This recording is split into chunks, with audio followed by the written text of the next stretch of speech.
भाई बीजेपी सरकार का कहना है कि इनको सत्ता छोड़ना ही नहीं। अगर कांग्रेस ने पिछले 60-65 साल सत्ता में राज किया है, भारत में राज किया है, तो ये भी करना चाह रहे हैं और इसीलिए ये बार बार संविधान में संशोधन कर रहे हैं, बिल पास करवा रहे हैं संसद में। तो इन चीजों को ना हम थोड़ा सा समझते हैं। अभी ये एक बिल लेके आए हैं, उस बिल में वोटिंग हुआ तो उसमें जो ये थे ना, ये AYES, ये सपोर्टर थे, उसमें 278 सपोर्टर आए और जो इनके खिलाफ थे, इस बिल के खिलाफ 211 सांसद इनके इस बिल के खिलाफ थे और चाहिए था लगभग 328। तो इनको मिला नहीं वो पूरी सहमति और फिर ये बिल पास हुई नहीं। इनका पूरा गेम फेल हो गया। मैं इस पूरे गेम को समझाता हूँ। सबसे पहले कुछ चीजें मैं दिखाता हूँ, वो देखो। ये देखिए, महिलाओं के लिए विधायी संस्थाओं में आरक्षण समय की मांग है, इससे हमारा लोकतंत्र और अधिक जीवंत एवं सहभागी बनेगी। इस आरक्षण को लागू करने में किसी भी तरह की देरी अत्यंत दुर्भाग्यपूर्ण है। मोदी जी ये चीज कह रहे हैं और इतनी जल्दीबाजी क्यों कर रहे हैं भाई इस बिल के पीछे? मतलब इसमें ऐसा क्या प्रोपोगेंडा है, ऐसा क्या सिस्टम है, ये थोड़ा हम समझेंगे। लेकिन उससे पहले आप थोड़ा सा ये देखिए, महिला आरक्षण का बिल सदन में पास होना था और थोड़ा सा हमें ऐसा लगता है यार महिलाओं के साथ गलत हो रहा है, लेकिन पूरी वीडियो देखोगे तो समझ में आएगा कि महिलाओं के साथ यहाँ कुछ भी गलत नहीं हो रहा है। ये तरीका थोड़ा गलत है, ये तरीका इनका बिल्कुल डिफरेंट है। ये महिला आरक्षण के नाम पे ये कुछ और करना चाह रहे हैं देश में ना, मतलब देश को ऐसे पकड़ के रखना चाह रहे हैं कि भाई मेरे को कोई यहाँ से हटा ही ना पाए। लोकतंत्र तो रहे, लेकिन लोकतंत्र के नाम पर हम जो चाहे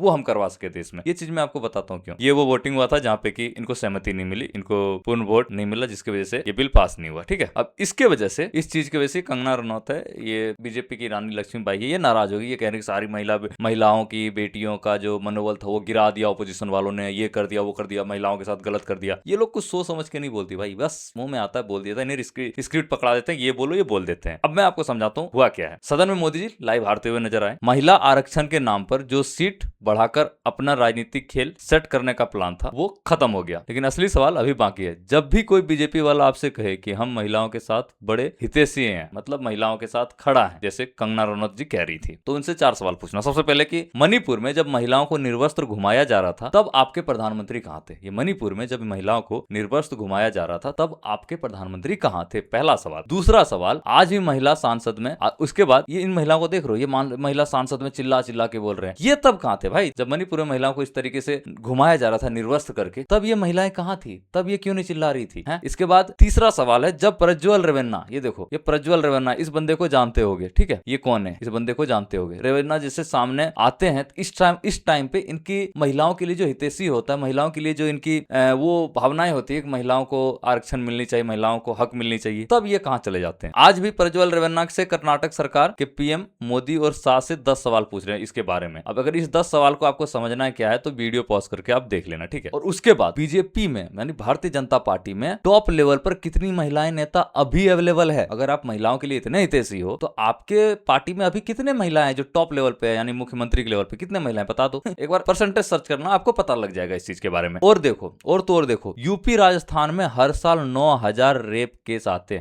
हैं भाई, 9000। मतलब पूरे भारत का 30% तो बस 2 ही राज्य से आते हैं, समझ रहे हो। अरे इन दोनों राज्य में सरकार किनकी है? भारतीय जनता पार्टी की, बीजेपी। तो फिर महिलाओं की सुरक्षा का असली जिम्मेदार कौन है? महिला आरक्षण सिर्फ एक प्रोपोगेंडा टूल है जिसके पीछे छुपा था परिसीमन। ये परिसीमन, यही वो खेल है। सबसे पहले तो ये मणिपुर में महिलाओं को निर्वस्त्र घुमाया गया था। मणिपुर अभी भी जल रहा है। बीजेपी वाले प्रधानमंत्री जी कोई रिएक्ट नहीं कर रहे, वाला जलने दो उनसे, हमको क्या है, कितना ही सीट मिलता है, कुछ नहीं मिलता है, ठीक है। इसके बाद ये महिला लोग जो चिल्ला रही है संसद में कि हमें आरक्षण नहीं मिला, हमारे खिलाफ हो गए लोग, ये लोग ऐसे असली मुद्दों पे सामने नहीं आएंगे। जब कोई महिलाओं को निर्वस्त्र घुमाया जाता है, जब किसी बहन बेटियों के साथ रेप हो जाता है, उस टाइम ये लोग नहीं आएंगे, लेकिन इस समय आ गए, समझ रहे हो। और ये क्यों आए? क्योंकि इनको बुलाया गया है। अब पार्टी के साथ है, वहां से खाना पीना मिल रहा है, तो किसका गाना गाएगी? उसी की गाएगी ना। अब देखो, इसके बाद प्रज्वल रेवन्ना जिनके साथ ये मोदी जी देखिए खड़े हैं, ये इनके साथ ये दोनों ये खड़े हैं ना, ये सब लोग देख रहे हैं, ये खड़े हैं और इसके ऊपर बहुत गंभीर आरोप है। देश छोड़ के भाग, पता कर लेना प्रज्वल रेवन्ना कौन। इससे पहले मैं आगे और कुछ बताऊं, सबसे पहले आप ये देखिए, द मैगजीन ने हमारे प्रधानमंत्री जी को, हमारे महामानव जी को दुनिया के सबसे प्रभावशाली लोगों की लिस्ट से बाहर कर दिया। 100 लोग, दुनिया के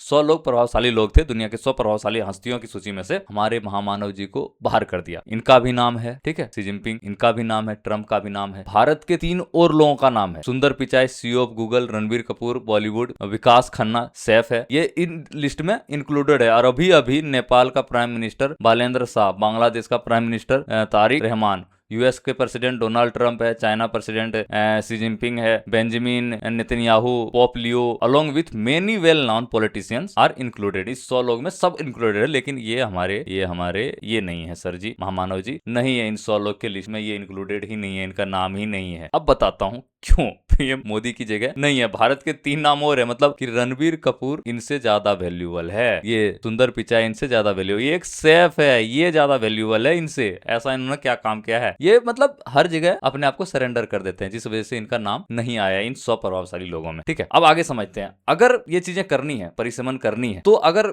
ये चीजें महिलाओं के लिए इतना ये हितैषी है, तो यदि महिलाओं को 33% आरक्षण देना ही है, तो इसके लिए लोकसभा की सीट को बढ़ाकर 850 करने की क्या आवश्यकता है? यह आरक्षण वर्तमान में 543 सीट में प्रभावी ढंग से लागू किया जा सकता है, समझ रहे हो, ये लागू किया जा सकता है, लेकिन ये नहीं करेंगे क्योंकि इनको सत्ता में ना मजबूती चाहिए, इनको पकड़ के रखना है, हर स्टेट को, हर लोगों को जकड़ के रखना है। ठीक है, अभी पता चलेगा क्यों। सीटों की संख्या बढ़ाने से देश का अर्थव्यवस्था पर भारी बोझ पड़ेगा, बिल्कुल पड़ेगा। कैसे पड़ेगा? देखो 850 सीट होगा यानी 300 सीट और बढ़ेंगे। ठीक है, 543 सीट है, लगभग 300 सीट और बढ़ेंगे और 300 सांसद और आएंगे। अब सांसदों का वेतन जाएगा, उसका भत्ता जाएगा, आवास जाएगा और अन्य सुविधाएं पर जनता की कमाई का बड़ा हिस्सा खर्च होगा। उनके सुविधा तो आपको पता है, एक बार जो सांसद बन जाए जिंदगी भर भारत सरकार उनको खिलाती, चाहे वो दोबारा सांसद बने ना बने, उनको पैसा भेजती रहती है। तो किसका पैसा भेजती है? हमारा तुम्हारा पैसा भेजती है, ये बढ़ेगा। लेकिन हमें जरूरत अभी क्या, हमें संख्या बल बढ़ाने के बजाय मौजूदा जो सांसद है उनकी जवाबदेही तय करने पर ध्यान देना चाहिए। जो मौजूदगी अभी सांसदों की है, 543 सांसद जो है, उनसे क्वेश्चन करना चाहिए कि आप हमारे लिए क्या कर रहे हो, हम और सांसद क्यों बढ़ाए। हम 543 सांसदों से क्वेश्चन करें ना भाई कि आपने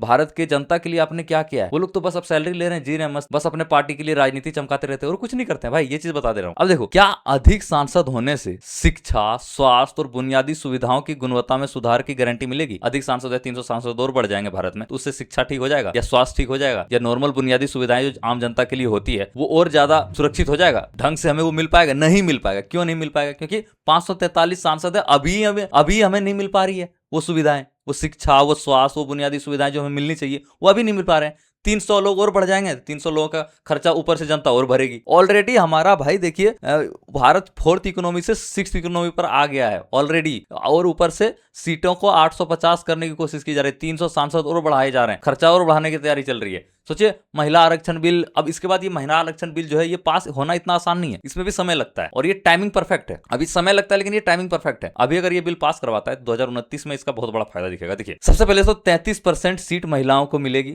ठीक है, संविधान संशोधन की जरूरत पड़ेगी, महिला प्रतिनिधित्व बढ़ाने का उद्देश्य है इसमें। देखिए, इस बिल में साफ साफ ये होगा कि यह बिल महिलाओं को संसद और विधानसभा में 33% प्रतिनिधित्व देने के लिए लाया गया है, लेकिन इसे लागू करने के लिए संविधान में बदलाव की जरूरत है, इसलिए यह साधारण बिल नहीं है। ठीक है, तो बेसिकली इसमें कह रहा है कि जो सीट है ना 850 में से, उसमें 33% सीट महिलाओं को मिलेगा। 33% जो सांसद होगी वो महिलाएं होगी। एक तरफ से अच्छा लग रहा है यार, महिलाओं को महिला सशक्तिकरण करने के लिए कितना अच्छा है, मैं खुश था इस चीज के लिए। लेकिन 543 पे 33% कर दो ना यार, अब 850 में बढ़ा रहे हो। अब ये इसमें टाइम क्यों लगेगा, इस चीज को भी थोड़ा समझते हैं। देखिए, तुरंत लागू ये कभी नहीं होगा, इसमें 5 साल से 10 साल भी लग सकता है, लेकिन उम्मीद है कि 5 साल के अंदर कर दे, क्योंकि 29 में चुनाव है और इसका फायदा चुनाव में बहुत तगड़ा वाला दिखेगा। देखिए, अब इसमें 5 से 10 साल क्यों लगेगा? सबसे पहले तो सेंसस होगा यानी जनगणना होगी, जनगणना में 1.5 से 2 साल लग सकता है। इसके बाद डिलिमिटेशन होगा यानी परिसीमन होगा, जिसमें कि सेंसस डाटा के बाद सीटों का नया नक्शा बनाया जाएगा, इसमें लग सकते हैं 2 से 3 साल। सीट बढ़ेंगे भाई तो ऑब्वियस सी बात, अभी 543 सीट है, इसके बाद नई नई सीट के नक्शे बनाए जाएंगे तो उसमें भी समय 2 से 3 साल लग जाएंगे।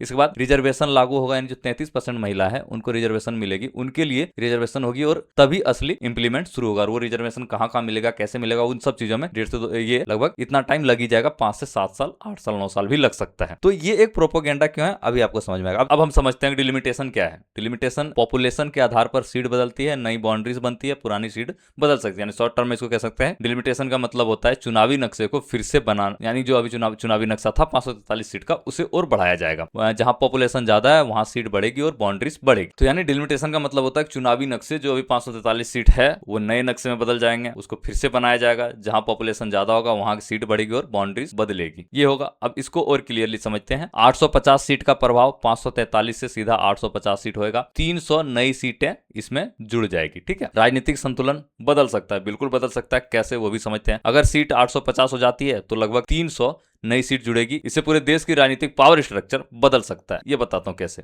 देखो, नॉर्थ वर्सेस साउथ इंपैक्ट ये बदलेगा। कैसे बदलेगा? देखो, नॉर्थ पॉपुलेशन ज्यादा, सीट ज्यादा, यानी नॉर्थ इंडिया जो हम जहां इधर रहते हैं, ये नॉर्थ इंडिया, इधर ज्यादा पॉपुलेशन है, इसलिए सीट ज्यादा बनेगा। ये संविधान कहता है, ये परिसरण का नियम है, ठीक है। साउथ ग्रोथ कम होगा, क्योंकि साउथ में लोग एजुकेटेड है, पढ़े लिखे, तो उन्होंने पॉपुलेशन पे कंट्रोल किया है। अब वहां पे सीटें कम मिलेगी, पावर शिफ्ट हो जाएगा एक ही एरिया में। कैसे? उत्तर भारत में पॉपुलेशन तेजी से बढ़ रही है, ठीक है, उत्तर भारत में पॉपुलेशन तेजी से बढ़ी है, इसलिए वहां सीटें ज्यादा बढ़ेगी। दक्षिण भारत में कम बढ़ोतरी होगी, जिससे पावर बैलेंस शिफ्ट हो सकता है उत्तर भारत में, जो कि अभी भी है।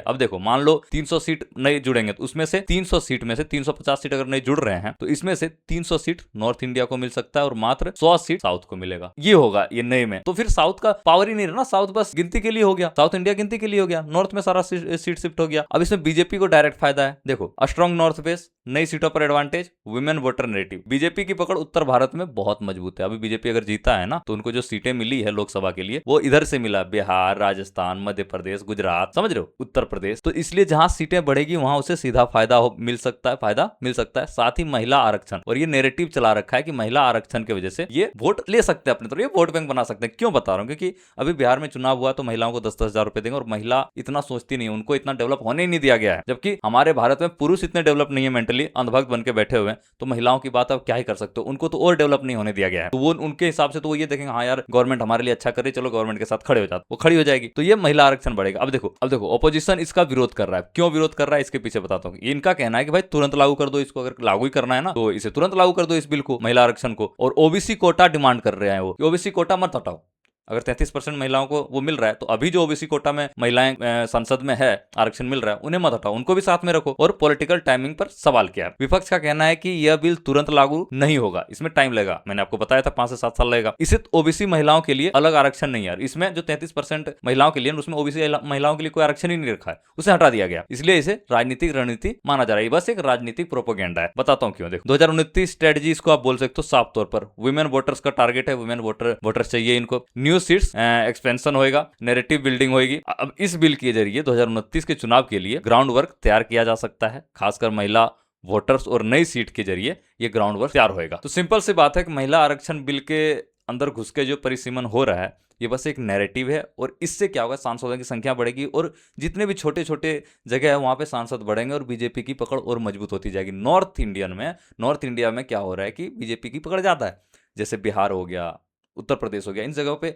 इनके लोकसभा सीट ज्यादा है और पॉपुलेशन भी इधर बढ़ा है, लेकिन साउथ में नहीं बढ़ा है। तो पॉइंट ये भी एक होता है कि साउथ में ना सीटें कम मिलेगी, उन लोगों को इनको फर्क ही नहीं पड़ेगा भाई साउथ के लोग इन्हें वोट करे ना करे। और विपक्ष का ज्यादा पकड़ साउथ में है, तो विपक्ष को इस वजह से भी बुरा लग रहा है कि भाई अगर यही चीज हो रहा था तो साउथ को बराबर मिलता। विपक्ष का कहना है कि भाई इसी को करना है ना तो तुरंत करो, तुम इसको 5 साल वेट क्यों करवा रहे हो, हैं 5 साल के बाद ही होगा। अब जनगणना में ऑब्वियस सी बात है 5 साल लेट होगा, जनगणना में टाइम लगेगा। मेरा कहना है कि अगर महिलाओं को आरक्षण दे रहे हो 33%, तो 543 सीटों पर दे दो। ओबीसी महिलाओं का आरक्षण क्यों छीन रहे हो? सिंपल सी बात है भाई कि डिलिमिटेशन जो हो रहा है, ये बेसिकली महिला आरक्षण बिल जो आया है बस डिलिमिटेशन के लिए आया है कि वो 850 सीट इनको करना है। और हर जगह पे ये लोकतांत्रिक भारत में रह के उन लोकतंत्र पे अपना पकड़ बनाना चाहते हैं बीजेपी वाले। और अब ये नैरेटिव चला रहे हैं कि महिलाओं के साथ गलत कर रहे हैं। और हो ना हो, कल से आपको इंस्टाग्राम पे रील देखने को मिलेगा कि महिलाओं के साथ ये गलत किया जा रहा है, महिलाओं का हक छीना जा रहा है। और महिला लोग वैसी है, सोचती समझती तो है नहीं, वो अपने हक के चक्कर में भारत को इनके गुलाम बना देंगे। करो ना भाई, 543 सीट पे 33% महिलाओं को 2 आरक्षण। और ऊपर से अगर इतना ही महिलाओं के लिए आपके पास सहानुभूति है, आप महिलाओं के लिए इतना ही